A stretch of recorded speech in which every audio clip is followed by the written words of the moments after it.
A ver. Bueno, chicos, vamos a ver este tema importante, nociones o principios de enfermedad y epidemiología.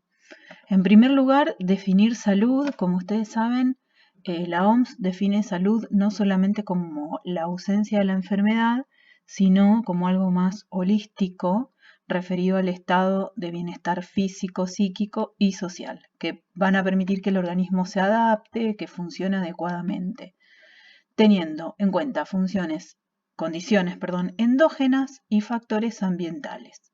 Esto es importante porque es lo que corresponde al organismo en sí mismo, factores genéticos, de las susceptibilidades que vimos, y también ambientales. El factor ambiental o los factores ambientales son condicionantes.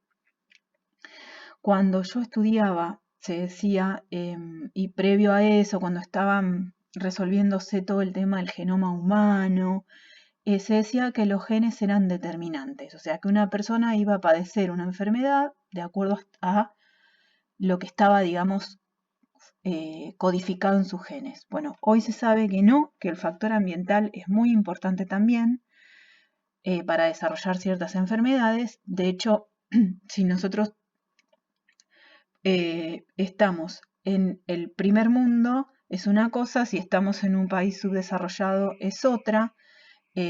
Por todo lo que se imaginan, por los factores socioculturales, el acceso a la salud, tratamientos y demás. Por eso es, por un lado, lo endógeno y por otro lado lo ambiental. Y la salud involucra o incluye tanto lo físico, que es a lo que uno tendía a pensar antes, como lo psíquico y lo social.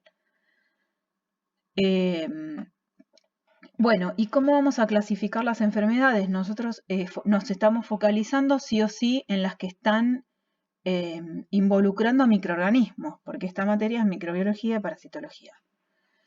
Entonces, vamos a definir infecciosas o no infecciosas, justamente según se trate o no de un microorganismo. Nosotros de ahora en más, a todas las que nos referimos son a las infecciosas. Hay un microorganismo que causa una determinada enfermedad. Transmisible o no transmisible es cuando se va a transmitir o no de un hospedero al otro. Por ejemplo, la tuberculosis, la gripe, la enfermedad COVID-19, todas las que se les ocurra que se transmiten de persona a persona, son transmisibles.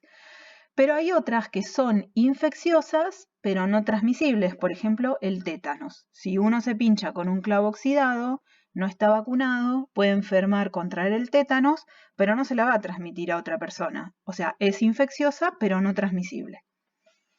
Infecciosa porque involucra un microorganismo o su toxina, digamos, pero no transmisible. Según el compromiso del hospedero, si es localizada, si es sistémica o si es focalizada. Localizada es cuando queda justamente en una zona, por ejemplo, un forúnculo, un absceso, la infección de una herida, que queda ahí, en la zona donde entró el microorganismo. La sistémica o generalizada ya es cuando se va a transmitir por la sangre o la linfa. Una vez que el microorganismo alcanza el vaso sanguíneo, va a llegar por torrente circulatorio, va a ir por la sangre a distintas partes del cuerpo, se va a diseminar. Eso es sistémica o generalizada.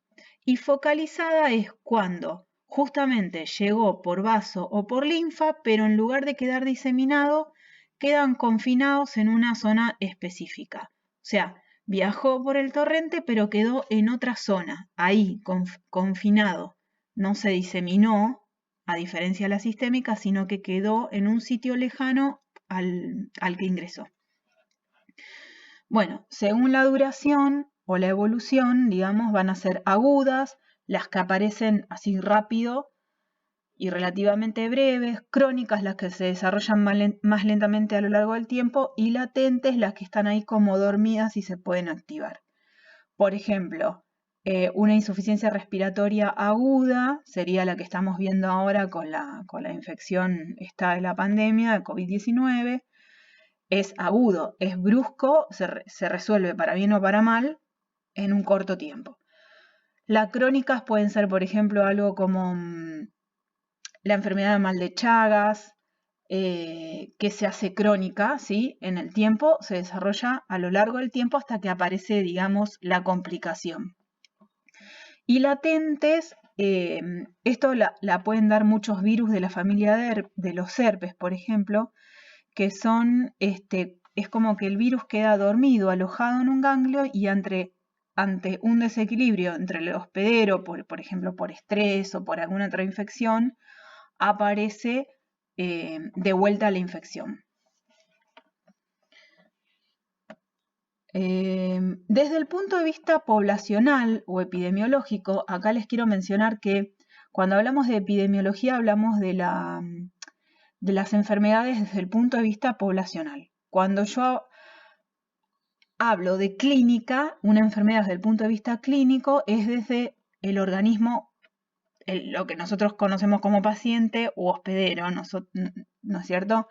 Pero cuando hablo de epidemiología, hablo justamente de la enfermedad, pero en la población en general. Entonces va a ser esporádica cuando aparece ocasionalmente, una endemia es cuando hay en una zona determinada siempre, constantemente, la enfermedad. Por ejemplo, la provincia de Santiago del Estero y muchas del noroeste que son endémicas para la enfermedad de Chagas. Quiere decir que esa enfermedad todo el tiempo se está transmitiendo ahí, se está perpetuando, porque tiene toda la cadena, las condiciones para que la cadena epidemiológica se dé, que lo vimos en el power anterior, en el video anterior. O sea, están los reservorios, están los vectores para este caso, el clima favorece, entonces se mantiene siempre la enfermedad en esa zona. Cuando es epidemia, hablo de cuando aumentan el número de personas en una determinada área, por ejemplo, las epidemias de bronquiolitis en los inviernos en Buenos Aires siempre aumentan el número de casos. Muchas personas menores de 2 años se enferman en un periodo corto de tiempo, que son, por ejemplo, los 3 meses del invierno.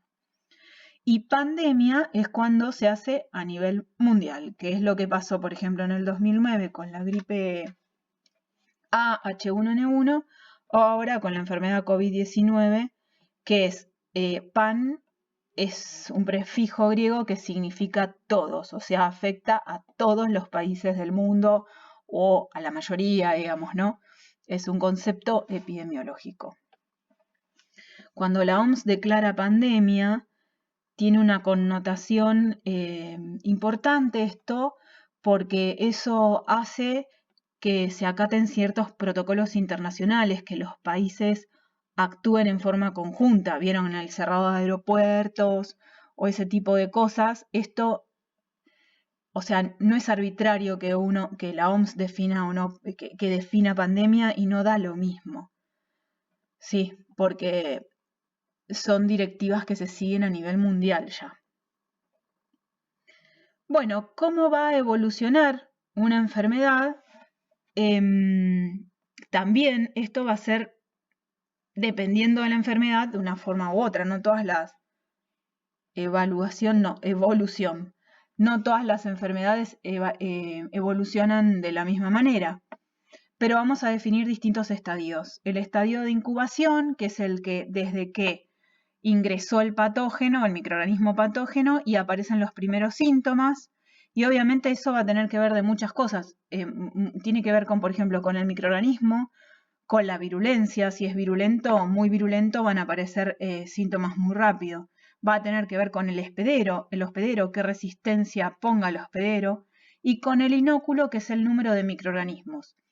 Hay determinadas infecciones donde yo necesito muchos microorganismos para causar enfermedad, y otras que son microorganismos más virulentos, por ahí con menos microorganismos ya se causa una enfermedad. El periodo prodrómico, que es el que aparecen los primeros síntomas tempranos, leves, generales, donde se hace muy difícil determinar la causa porque son más inespecíficos. El de enfermedad, que ya tenemos un compromiso, digamos, mayor, donde aparecen los síntomas, los signos, ¿sí? Ahora vamos a ver qué es cada cosa. y ahí sí va a involucrar a la virulencia del germen y la defensa del hospedero. Y después la declinación o la convalescencia, que es cuando van disminuyendo los síntomas, pero lo importante acá es que el organismo está vulnerable y puede aparecer una segunda infección. Esto es muy importante en los hospitales, en los lugares asistenciales, en las instituciones de salud, porque acá es donde el paciente puede infectarse dentro de la institución de salud con lo que se llama enfermedad de infección intrahospitalaria.